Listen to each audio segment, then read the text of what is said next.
తాకట్టులో ఉన్న బంగారాన్ని విడిపించి ఆ రోజు ఆన్లైన్ రేట్కు మేము కొనుగోలు చేస్తాం. అక్షయ గోల్డ్ హబ్. అందరికీ నమస్కారం. Welcome to it's you TV. ఈరోజు మనతో పాటు ఉన్నారు దివ్య విశ్వశక్తి పరివార్ ప్రచారకులు శ్రీ శ్రీ స్వామి ఓం స్వరూప్ గురూజీ గారు. గురుగారితో మాట్లాడి మరిన్ని విషయాలు తెలుసుకునే ప్రయత్నం చేద్దాం. నమస్కారం గురుగారు. దివ్యశక్తి స్వరూపులందరికీ కూడా దివ్య ఆశీస్సులు. గురుగారు, అసలు సూర్య ఉపాసన అంటే ఏంటి గురుగారు? దాని ఒక విశేషం తెలియజేస్తారా? తప్పకుండా అమ్మ, అది మనకు అవసరము. ఈ ప్రపంచానికి సూర్యుడు లేకుండా ఈ ప్రపంచం లేదు. సూర్యోదయం లేకుండా ఎవ్వరికి కూడాను పిపీలకాది బ్రహ్మ పర్యంతం కూడాను కళ్ళు కూడా తెరవవు. ఎందుకంటే ఉదయం పూట మనం పువ్వులు పూస్తాయి, గాలి వీస్తుంది, ఇవన్నీ మనం పంచభూతాల గురించి తెలుసు. విశేషంగా ఏమిటంటే రాత్రిపూట కూడా సూర్యుడు మరి ప్రకాశిస్తూ ఉంటాడు. చాలామంది దాని మీద దృష్టి పెట్టరు. ప్రపంచం గ్లోబు ఇలా తిరుగుతూ ఉంటుంది. సగం తిరిగేసరికి రాత్రి, సగం తిరిగేసరికి ఉదయం. అవి కొన్ని కంట్రీస్, ఇవి కొన్ని కంట్రీస్లో సూర్యోదయాలు జరుగుతాయి. అందరికీ తెలిసింది, ఒప్పుకోవడానికి ఏమాత్రం సంశయం లేని మాట. అయితే రాత్రి కూడా సూర్య చంద్రులు ఎప్పుడు వెలుగుతూనే ప్రకాశవంతంగానే ఉంటారు. సూర్యుడి ప్రకాశం చేత చంద్రబింబం మీద ఆ కిరణాలు పడి అప్పుడు చంద్రుడి యొక్క ప్రకాశం వస్తుంది.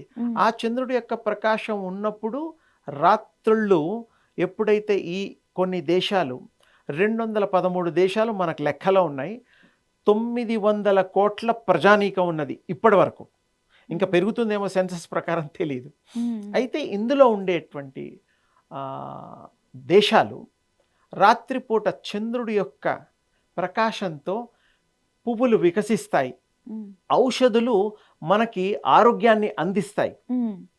ఎప్పుడు సూర్యుడి యొక్క కిరణాలు పడితే తప్ప ఔషధాలు కావు చెట్లకి, వృక్షాలకి. ఇది ఎందుకు చెప్పడం అవుతోంది అంటే సూర్యోపాసనలో ఇదొక ముఖ్యమైన విశేషమైనటువంటి విషయం. చంద్రుడి వల్ల మనకు ఔషధాలు, ధనవంతరి, ఇట్లాంటివన్నీ కూడా ఆయుర్వేదం అంతా దాని మీదే డిపెండ్ అయ్యింది. అది ఆరోగ్యరీత్యా. ఇక్కడ సూర్యుడి యొక్క ఇది, చంద్రుడి యొక్క ఇది రెండు కూడా ఇలా మన ఇళ్లల్లో లైట్లు లాగా, ట్యూబ్ లైట్లు లాగా, మామూలు బల్బుల్లాగా ఇలా చూస్తే కనబడేటట్టుగా ప్రపంచం మొత్తం మీద కొన్ని దేశాల్లో మనకు అవైలబిలిటీ ఉంది. ఆ దృష్టం చూడగలుగుతాం. అందులో ముఖ్యంగా మనకి దగ్గరలో కైలాస్ మానస సరోవరం అనేటువంటి ఒకటి ఉన్నది. ఈ మధ్యకాలంలో చాలామంది మాధ్యమంలో వస్తుంది. అక్కడ మీరు వెళ్తే, నేను అక్కడికి వెళ్ళి రావడం పలుమార్లు జరిగింది. కాలినడక ట్రెక్కింగ్తో వెళ్ళొచ్చాను. ఇప్పుడేమో అన్నీ మరి ఫ్లైట్స్ కూడా ఉన్నాయి. 2,80,000 ఏదో ఉంది. పొద్దున వెళ్తే సాయంత్రం రావచ్చు, లేకపోతే నెక్స్ట్ డే రావచ్చు. ఇప్పుడు ఈ పరిస్థితి అది. మేము వెళ్ళినప్పుడు ట్రెక్కింగ్, నడవడమే రావడమే. తర్వాత అక్కడ ప్రదక్షిణ ఏదైతే మానస సరోవరం 117 కిలోమీటర్ల దాదాపు 3.5-4 రోజులు కంటిన్యూగా నడిస్తే ఒక ప్రదక్షిణ అవుతుంది. నేను అది చేశా ఆ టైంలో 85-86 టైంలో. 4-5 నెలలు అనుకొని నేను ఒక 5-6 నెలల వరకు ఉండడం జరిగింది. అక్కడ కూడా యోగం చేసుకోవడం ఇవన్నీ. తర్వాత కైలాష్ మానస సరోవరు, అక్కడి నుంచి అది కూడా గిరి ప్రదర్శనలాగా, అది కూడాను మరి పెద్దదే. అది కూడా 3 రోజులు 3.5 రోజులు ఇంచుమించు అన్ని కిలోమీటర్లు. అక్కడ వృక్షాలు ఉండవు, అది మరుభూమిలాగా ఉంటుంది. అంటే ఏమి ఉండవు అక్కడ. వెళ్ళిన వాళ్ళు వెళ్ళినట్టు, వచ్చిన వాళ్ళు వచ్చినట్టు. అక్కడ స్వామివారు సృష్టికి మొదట్లో శివుడు, మహాశివుడు కైలాష్ పర్వతం మీద, కైలాష్ నాథుడు తపస్సు చేసుకున్నట్టు చరిత్ర చెప్తోంది. సింపుల్గా ఆయన కూడా మంచిగా తపస్సు చేసుకున్న ఫోటోలు కూడా గత అందరు చూడొచ్చు. ప్రతి దేవుడు కూడా సూర్యుడిని ఉపాసన చేశారు. ఇంతకీ చెప్పొచ్చేది అది పాయింట్. సూర్యుడిని ఉపాసన చేసేటువంటి దేవుళ్ళు ఉన్నారు. కృష్ణుడు చేశాడు, రాముడు చేశాడు, ఇంకా కొంతమంది దేవతలు ఆర్ఘ్యమిస్తూ మరి చేసినవి మనం మీడియాలో చాలా ఫోటోలు చూడగలుగుతాం. తల్లులు కూడా పార్వతీదేవి తపస్సు చేసుకుంది. అవును. ఎంతో మంది మానవ రూపంలో ఉండే దేవుళ్ళందరూ తపస్సు చేసుకున్నారు. అవును. ఎవరి గురించి? ఆరాధ్యుడు, మరి ప్రత్యక్ష భగవానుడు సూర్యనారాయణమూర్తి అంటాం మనం, కనబడే దేవుడు. ఈ దేవుళ్ళేమో తర్వాత దేవుళ్ళు అయ్యారు, దేవుడుగా పుట్టారు, అవతారాలు అవి వరాలు అవన్నీ ఉన్నాయి. ఇక్కడ మరి సూర్యోపాసన గురించి కొంచెం ప్రత్యేకంగా చెప్దాం విశేషాలని సూర్యుడి యొక్క డీటెయిల్ చెప్పడం జరుగుతోంది. ఆ సూర్యస్వామి యొక్క మరి ఆరాధన ఇంతమంది దేవుళ్ళు చేశారు కాబట్టి మానవ రూపంలో ఉండే అవతరించిన ఆ సాక్షాత్ పరబ్రహ్మ స్వరూపాలు కాబట్టి మరి ఈ మానవ దేహం, మీరు నేను ధరించిన మానవ దేహం కూడా ఇది ఒక అవతారం. అదేమో దైవత అవతారం. ఆ దైవత అవతారం కూడా మానవ రూపంలో వచ్చిన తర్వాత ఆ దేవుడు అవతారం అయింది కదా, చరిత్ర చెప్తోంది. అంత గొప్పది మన అవతారం. అందుకే గతంలో మరి ఎన్టీ రామారావు గారు అని ఒక ఆయన మరి గొప్ప వ్యక్తి సీఎంగా కూడా చేశారు. ఆయన గారు కూడా ఒక మంచి మాట వాడేవారు, దైవం మానుష రూపేణ, దేవుడు మనిషి రూపంలో ఉంటాడు అని చెప్పేవారు ఆయన చాలా వరకు. అది కోడ్ ఎందుకు ఇప్పుడు గుర్తొచ్చి చేసి అంటే అలాంటి వాళ్ళు కూడా ఈ పదాన్ని అందరికీ ప్రాచుర్యంలో రావడం కోసం, ప్రచారం చేయడం కోసం ఎంతో ఇష్టంతో చెప్పిన విషయం అది. ఇక్కడ మూలానికి వస్తే సూర్యోపాసన, ఉదయించే సూర్యుడిని మనం ఒక 20 సెకండ్స్ జస్ట్ మీరు నన్ను చూస్తున్నట్టుగా ఇలా సూర్యుడిని, ఉదయించే సూర్యుడిని ఇలా చూడండి అంతే. మంత్రమా కలుపుకోండి, మీ ఇష్టం, ఏమీ లేదా, ఇలా చూడండి.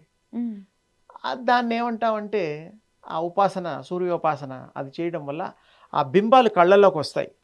రేపు పొద్దున్న కూడా ప్రాక్టీస్ చేసి చూడు, నీకు కూడా తెలిసిపోతుంది. పొద్దున పూటే ఒకసారే చేస్తే చాలు. ఒకసారి నన్ను చూసావు అనుకో, గుర్తుపడతావుగా, స్వామి గారని గుర్తుపడతావు, నేను అమ్మాయి అని చెప్తాను. అంటే ఏమిటి, ఒకసారి చూసిన తర్వాత ఎప్పుడు మర్చిపోకుండా జ్ఞప్తి ఉండేటట్టుగా సూర్యోపాసనలో కూడా ఆ బింబాలు ఈ కళ్ళల్లోకి వచ్చి 1.5 to 2 hours మీకు రిపీటెడ్గా కళ్ళు మూసినా తెరిచినా ఆ బింబాలు కళ్ళల్లోకి వస్తాయి. ఇది సత్యము, మీరు చూడొచ్చు. ఆ చూసిన తర్వాత ఆ సూర్యుడికి ఎందుకు ఇంత ఇంపార్టెన్స్ అంటే, సూర్యోపాసనలో సూర్యుడు మొత్తం పవర్ఫుల్ ప్లానెటే కాదు, విశ్వశక్తి కేంద్రీకృతమైనటువంటి ఆ మహిమాన్విత తేజోమయమైనటువంటి గోళము. పుంఖాలుగా అక్కడి నుంచి కిరణాలు ఇక్కడికి వస్తూ ఉంటాయి. సైంటిఫిక్గా అందరికీ తెలుసు, ఎక్కడో సూర్యుడు, ఎక్కడో ఇక్కడ మనకి వేడి తగులుతూ ఉంటుంది. అంటే అంత శక్తివంతమైనటువంటి కిరణాలు అనేటువంటి దాని గురించి చెప్తున్నాం. అది విశ్వమంతా కూడా అంత శక్తివంతము. మనకు కనబడేది ఈ సూర్యుడు. ప్రపంచంలో ఎన్నో ప్రపంచాలు ఉన్నాయి, ఎన్నో మరి ఊర్ధ్వలోకాలు ఉన్నాయి, అధోలోకాలు ఉన్నాయి. మనకి కృష్ణస్వామి చెప్పింది 14 లోకాలు, మనం ఉన్నదాంతో కలిపితే 15 లోకాలు అనేటువంటిది మనకి ఒప్పుకోవాలి. యశోదామాతకి నోరుట్లో దర్శనాలు చేయించాడు స్వామివారు, అది తెలుసు కదా అందరికీ. అందుకని ఆయనకి చెప్పినవి అన్నీ కలిపి 15. అవి కాకుండా ఇంకా ఊర్ధ్వలోకాల్లో తేజోలోకాలు, విష్ణులోకాలు, కృష్ణలోకాలు, గణపతి లోకాలు, శివలోకాలు, బ్రహ్మలోకాలు, ఇలా ఎన్నో ఉన్నాయి. అవి డైమెన్షన్స్ అని ఇంగ్లీష్ వాళ్ళు ఈ మధ్య కొత్తగా పేరు పెట్టారు. ఆవరణలు, డైమెన్షన్. ఇప్పుడు మనం ఉన్నది 3rd dimension. 4th and 5th త్వరలో కనుక్కోబోతున్నారు. యాక్చువల్గా ఇప్పుడు మనకి 9 డైమెన్షన్స్ ఆల్రెడీ మనం చూసిన వాళ్ళు రావణ బ్రహ్మ, ఆయన 9 డైమెన్షన్స్ ఎప్పుడో చూశాడు. ఆ తర్వాత ఆంజనేయ స్వామి, ఆయన కూడా నవ వ్యాకరణ పండితుడు అంటారు ఆయన్ని. 9 డైమెన్షన్స్ ఎప్పుడో చూశారు. ఇప్పుడు కొత్తగా చూసేది ఏమీ లేదు. ఇప్పుడు కొత్తగా ఈ మధ్య పాపం అందరూ కూడాను అదేదో కొత్తది అనుకుంటున్నారు. ఆర్టిఫిషియల్ ఇంటెలిజెన్స్, AI, అది నథింగ్. మనం దానికంటే ఎంతో అడ్వాన్స్గా 200 కోట్ల సంవత్సరాలకి 1-2 తక్కువ 200 కోట్ల సంవత్సరాల క్రితమే మనం ఈ యొక్క పరిజ్ఞానాన్ని మనం కలిగి ఉన్నాం. ఇప్పుడు కూడా ఇదేంటి, ఆర్టిఫిషియల్ ఇంటెలిజెన్సీలోనే నేమ్లోనే అర్థం ఏమిటి, ఆర్టిఫిషియల్, క్రియేట్ చేయబనే, కృత్రిమంగా. It's not original. ఎవరు చదువుకున్నా అర్థమైపోతుంది. ఆర్టిఫిషియల్ ఇంటెలిజెన్స్ ఎవరు, మనుషులే, మనుషులు క్రియేట్ చేస్తున్నారు. అసలు మనుషుల్నే క్రియేట్ చేసినటువంటి మహాశక్తి ఒకటి ఉన్నది. అవును. ఆ శక్తి గురించి నేను చెప్తున్నాను, సూర్యోపాసన. ఓకే. ఎవరైతే సూర్యోపాసన చేస్తారో ఆ శక్తులు కనుక్కోగలుగుతారు, చూడగలుగుతారు, వినగలుగుతారు. తర్వాత ఈ సూర్యుడి దగ్గరికి వచ్చేసరికి ఆ యొక్క విశేషమైన కిరణాలు, తేజో కిరణాలు మన ఈ బాడీలో యాంటీనా బాడీ ఇది. ఈ మన బాడీలో ప్రతిదీ రిసీవ్ చేసుకుంటుంది. అలాగే ఆ కిరణాల్లో ఉండే తేజస్సును కూడా రిసీవ్ చేసుకుంటుంది. చక్కగా మనకి అలైన్మెంటే కాకుండా, తేజస్సే కాకుండా, భూత భవిష్యత్ వర్తమానాలు కూడా తెలుసుకోవడానికి వీలైనటువంటి ఆ యొక్క జ్ఞాన సంపద, పరా శక్తి. ఆది పర శక్తి అంటే ఇక్కడ అమ్మవారని అనుకుంటాం. ఆది అంటే మొదలు, పర అంటే ఈ శక్తులు కాని వేరొకటి, దాన్ని పర అంటారు. శక్తి అంటే ఎనర్జీ. స్త్రీ కాదు, పురుషుడు కాదు, మీరు ఎలా అనుకుంటే అలా, ఇట్ ఈస్ ఎనర్జీ. ఆ ఎనర్జీని మీరు పొందగలుగుతారు.